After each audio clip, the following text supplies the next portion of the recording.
Shirellda Terry.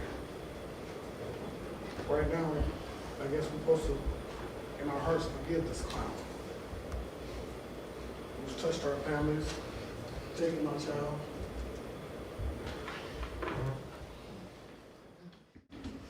This man's name is Van Terry, the father of Shirellda Terry, one of Michael Madison's 3 victims. Shirellda Terry was 18 years old. She was the youngest one of the 3 that Michael Madison had killed. Here is a little backstory to Michael Madison's early life. Michael Madison was born in East Cleveland, Ohio. Like all other killers in the world, Michael Madison had a rough childhood, being the result of an accidental pregnancy. Michael Madison's father did not believe that Michael was his child, therefore he refused to take part in Michael's life.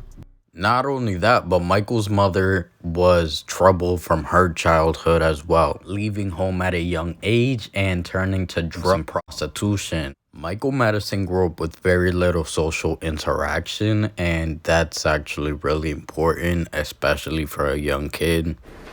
Course of conduct specification.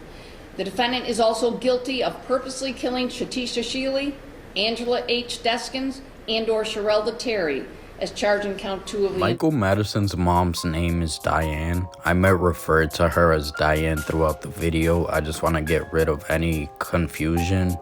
So even with Diane being the only parent present in Michael's life, that relationship itself was limited because she was focused on bringing men around just to have them act as those violent representations for Michael. Well, Michael's trial psychologist stated that the way Diane treated Michael caused Michael to create this hatred towards women. What it looks like inside Michael Madison's house, Scott? Right across the street is where Michael Madison used to live. He's now in the county jail, but there's that garage behind there that we've all come very familiar with. That is where the first of Michael Madison's victims was found. Now, we've never shown you inside his apartment until now. Michael Madison was first arrested at the age of 17. Then later again at age 20. At age 20, Michael was already facing life in prison or the death penalty. Years after that, he was convicted of rape. Here's when Michael Madison finally was caught.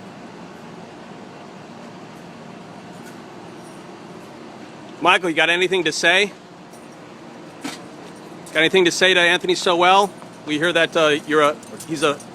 you're a fan of his. So Michael lived in an apartment.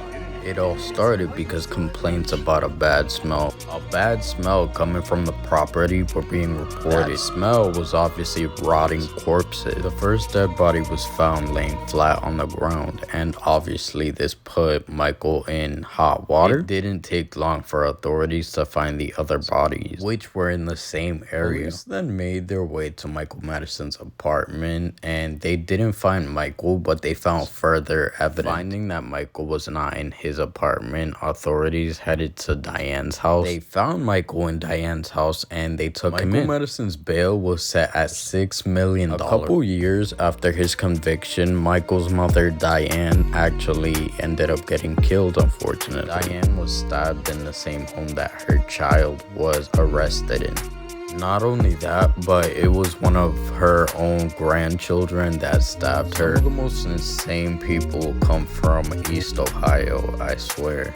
People such as Ariel Castro, the guy who, abducted those 3 girls. Crazy as it sounds, Michael Madison actually lived only miles away from the home Ariel Castro lived. I feel like I've always wanted to talk about that Ariel Castro case, but I'm not sure. I don't know if anybody else wants to hear about it. Related to the serial killer who ended up stabbing his own grandma.